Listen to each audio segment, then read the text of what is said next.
जलाली नाम में आपको सलाम। आए मेरे साथ बाइबल मुकद्दस दूसरा सलातीन अहदे अकीक में से दूसरा सलातीन यानी सलातीन की दूसरी किताब द बुक ऑफ किंग्स, उसका बाब नंबर 5 और 9वीं वर्ष से 9वीं आयत से 14वीं आयत तक। सलातीन की दूसरी किताब 5वां बाब 9वीं आयत से 14वीं आयत तक। पाक कलाम में से इस तलावत को पढ़ने के लिए मैं दावत देता हूं रिबका विलियम को कि वो इस पाक कलाम के हिस्से को पढ़े।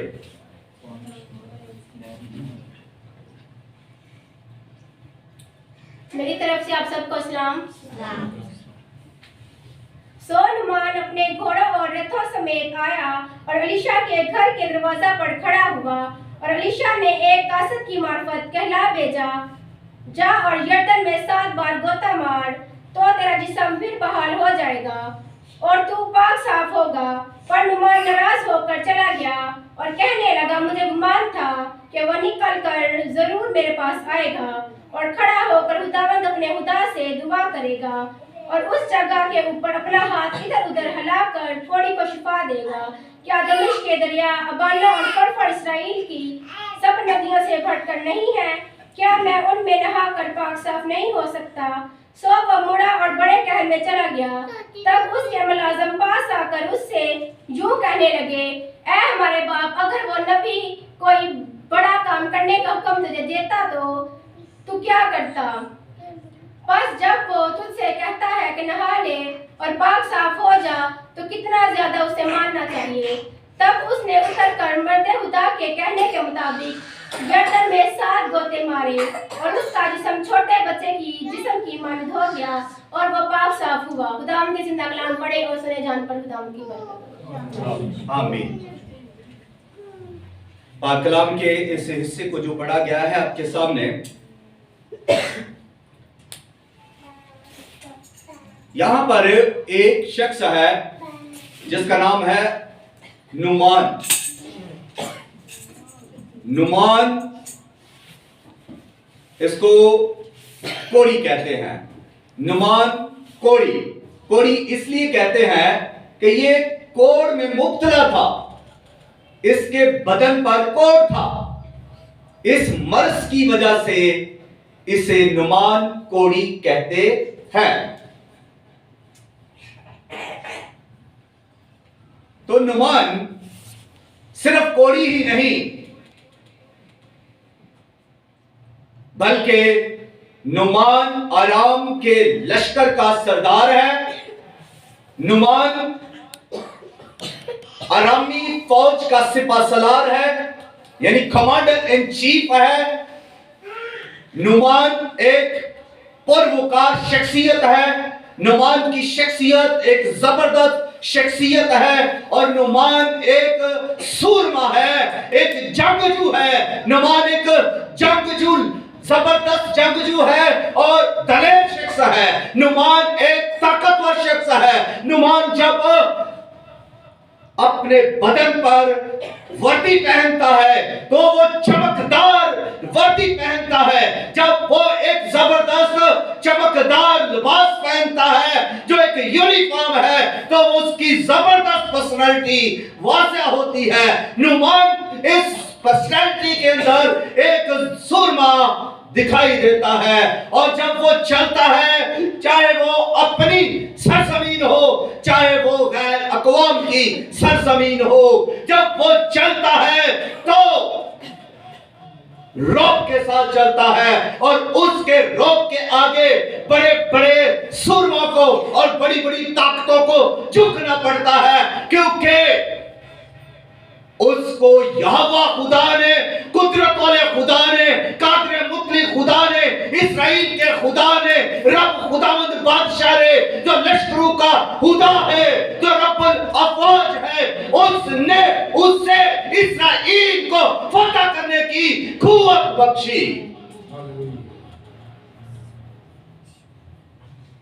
इसलिए इस्राएली भी उससे डरते थे, अरामी लोग भी उससे डरते थे, और दूसरी अक़वाम के लोग भी उससे डरते थे, क्योंकि वो एक फातिह शख्स था, और जिसको खुदा कुव्वत दे वो फातिह है, जिसको खुदा न नहीं दे वो जंगजू है, और वो फातिह है जिस पर खुदा का मसा हो, जिस पर खुदा की अनाइंटिंग हो, उससे लोग डरते हैं, खौफजदा होते हैं। इस शख्स पर जो नुमान कोड़ी है, इसी पर तो खुदा की अनाइंटिंग थी, इस वजह से खुदा ने उसे ये फजल दिया कि वो इस्राएल पर भी फातिह हो, इस्राएल को भी शिकस्त दे, जो उसकी अपनी कौम है, अपने लोग हैं, जिसको उसने नबी दिए, किताबें दी, फजाइल दिए, बरकतें दी, जिनके साथ था, खुदा ने उस कोड़ी को इस कौम पर भी फतह बख्शी।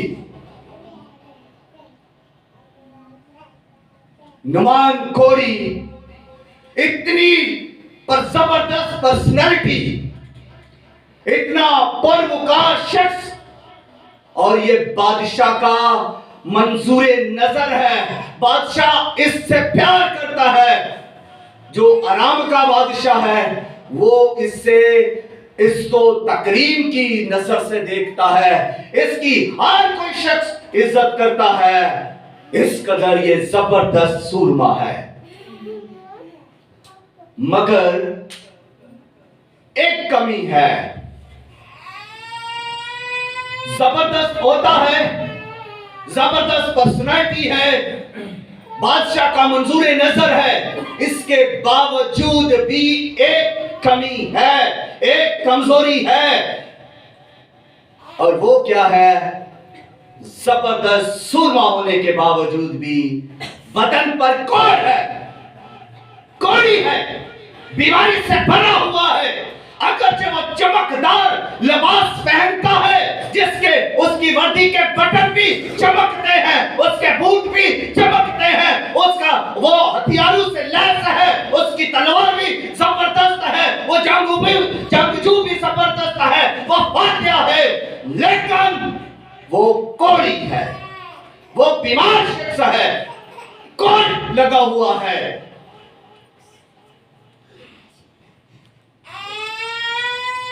आप में से कई लोग आपको ऐसे ही मिलेंगे, जिनके बाल तो बड़े चमकदार होंगे, जिनके फैशन तो बड़े जबरदस्त होंगे, जो ग्लैमर में होंगे, जो पढ़े लिखे होंगे, जो आपको पुरवकार शख्सियत नजर आएंगे, मगर उनकी जिंदगी के अंदर भी मगर और लेकिन होगा। मगर और लेकिन क्या है? मगर ये कि वो गुनाह में मुब्तला होगा, वो बीमारी में मुब्तला होगा, वो किसी कमजोरी में मुब्तला होगा, वो किसी गम में होगा वो बड़ा जबरदस्त, लेकिन किसी ना किसी जगह पर वो कमजोर है, किसी गुनाह में फंसा हुआ है, किसी जादू के असर में फंसा हुआ है, किसी ताकत के अंदर है। ये शख्स नुमान कोड़ी हर जगह से हमें बड़ा जबरदस्त दिखाई देता है, लेकिन एक वाज़ेह तौर पर कमी इसके अंदर है, और वो ये है कि ये कोड़ी है, कोड़ का मर्ज से लगा हुआ है, और बाइबल मुकद्दस के अंदर कोड़ गुनाह की अलामत है, जिसको बाइबल मुकद्दस के अंदर गुनाह जो है उसको कोड़ कहा गया है, और कोड़ ही जो है ये गुनाह की अलामत है। आज हर शख्स को यह मर्ज लगा हुआ है, वो बूढ़ा ही क्यों ना हो, नौजवान ही क्यों ना हो, और वो आकर के चलता हो, वो खूबसूरत भी हो, फिर भी गुनाह के अंदर है। कोई ना कोई उसके अंदर ये कमी है। शायद वो झूठा है, शायद वो गुनाहगार है, शायद वो बदकार है, शायद वो ज़नाकार है, शायद उसे हसद की आदत पड़ी हुई है, शायद वो दगाबाजी में फंसा हुआ है।